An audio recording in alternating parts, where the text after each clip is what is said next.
r/antiwork. Halikad says, US minimum wage hasn't changed since 2009. Have a look at Australia. Included photo.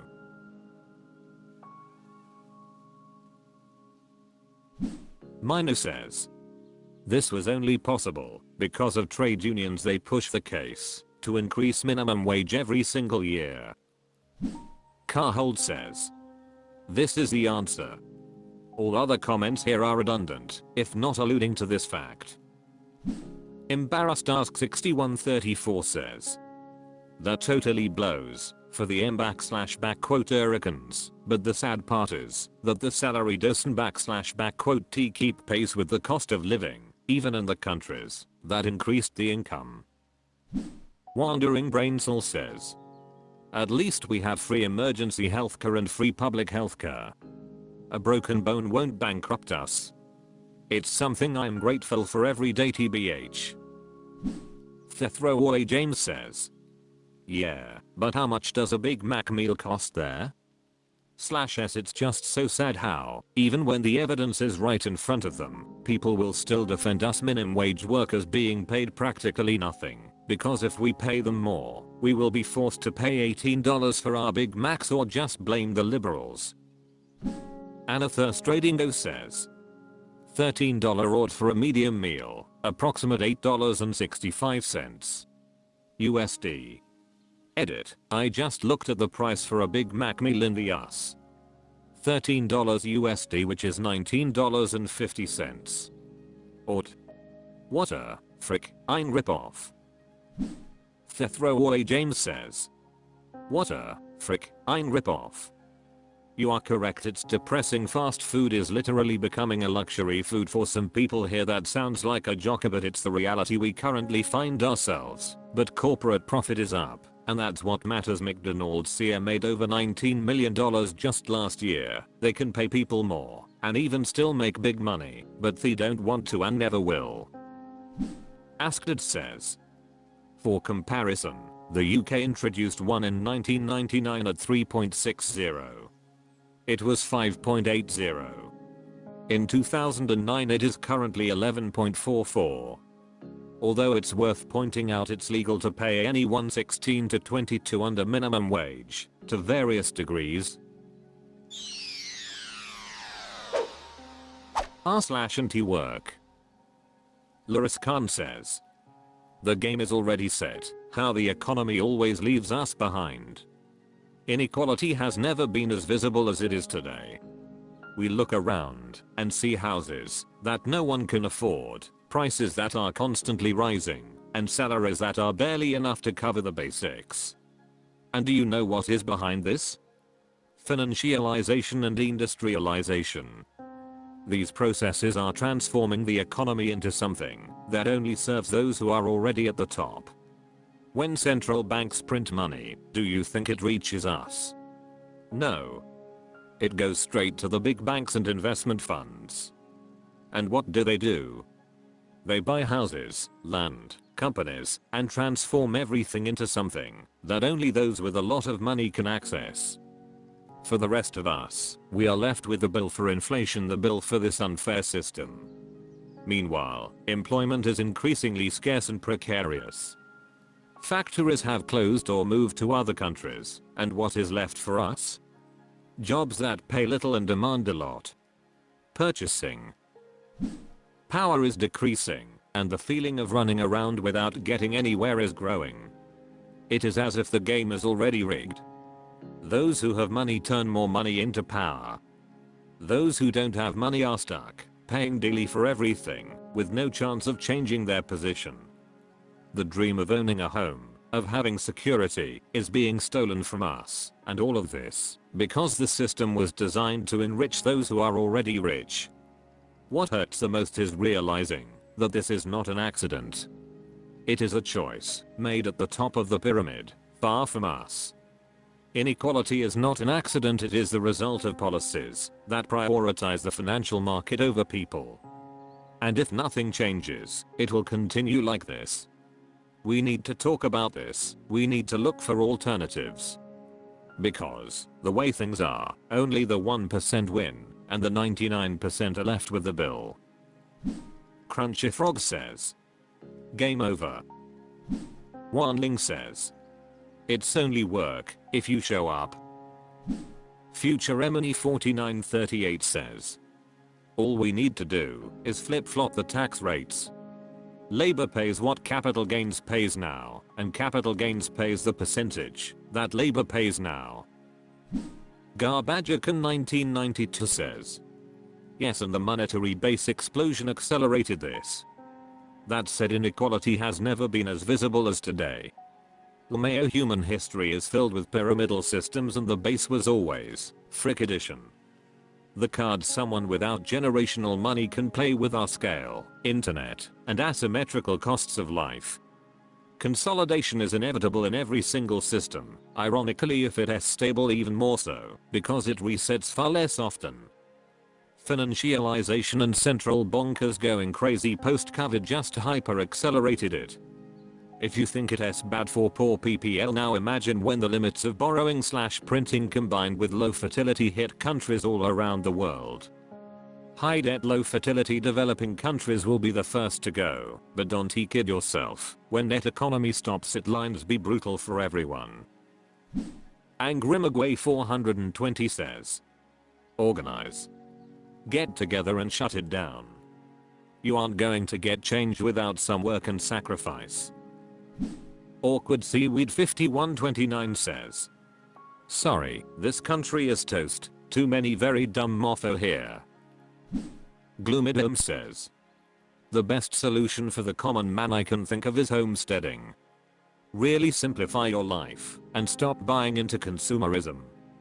Buy little as possible, learn as much self-sufficiency skills, sell your car and most of the things you hoard, which will fund the homestead. Quit your job, don't participate in the rat race, grow/raise/hunt your own food and sell some of it to cover land taxes, filter clean water yourself, etc.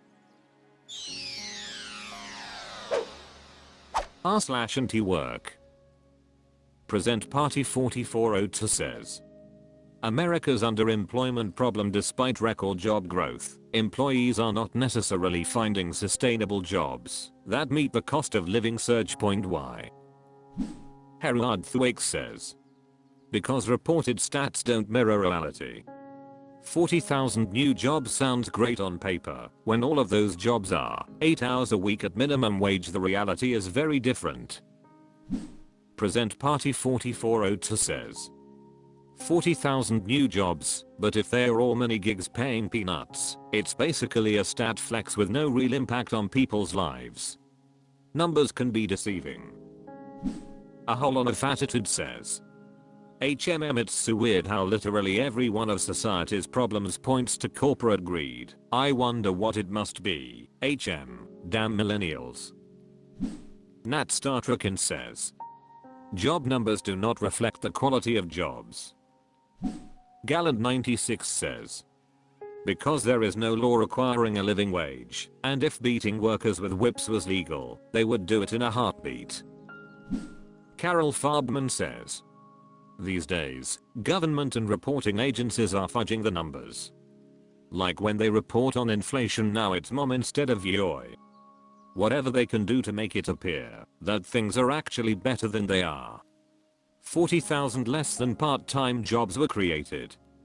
And for minimum pay at that. Monzala says. Cause the higher paying jobs don't exist. Dragonfruit Visible 18 says. Lack of long-term thinking by voters led to electing politicians who didn't prioritize long-term planning. Lack of building of affordable housing was a choice. Allowing healthcare costs, and thus insurance costs, to be driven up by unnecessary middlemen was a choice. An unwillingness to limit the size and fuel efficiency of all vehicles was a choice. Had we made better decisions 20 years ago, things could be a lot cheaper now. But we didn't, so now we get to deal with the higher cost of living. There is too much focus on the wages part of this, and not enough focus on the cost of living side. Pinayanti says. America has become a feudal economy. r/antiwork. Yanika Hatcher says, boss want to add 2 weeks to my trial period. I have 20 years experience. I'm furious. I was able to learn in 6 weeks, things that can easily take 6 months. It's not because their onboarding was amazing, it was here are 2 binders. If you have questions, you know where to find us. It's because I'm good at my job. I made some little mistakes that had no impact on production and the boss has to approve everything that I do with his engineering seal. He used those mistakes to say he wanted to add 2 weeks to my trial period after 2 months and a half. If you still don't know if you want to hire me, let me know and stop wasting my time. My contract say my trial period is 480 hours. Period. I will do my 480 hours because I'm a professional. Then we'll shake their hands and wish them good luck. The trial period goes both ways. Oh, and I'm the second person to try for that job. The first one was fired after 2 months.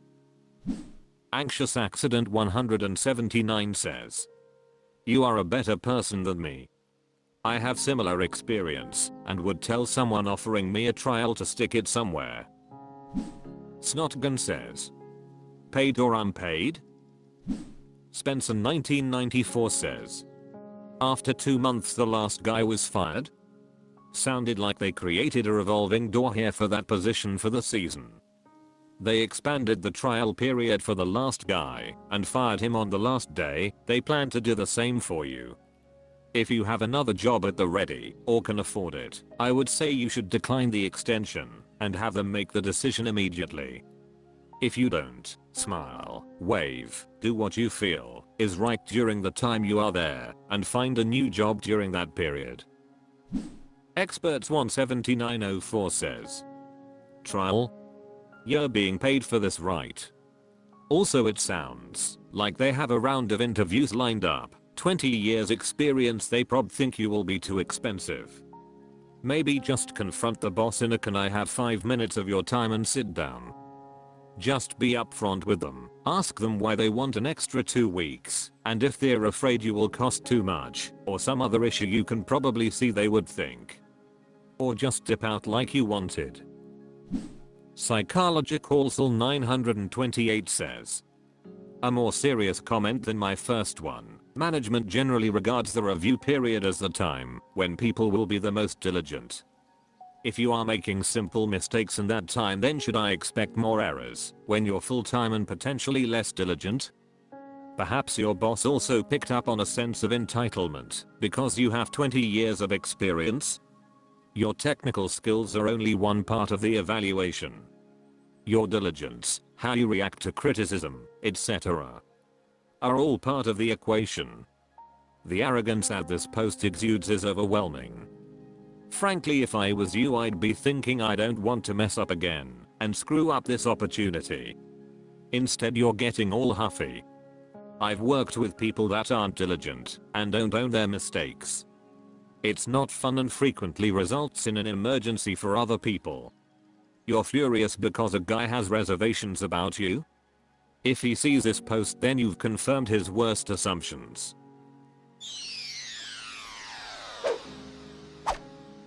That's all for this video. Thank you for watching. Please subscribe.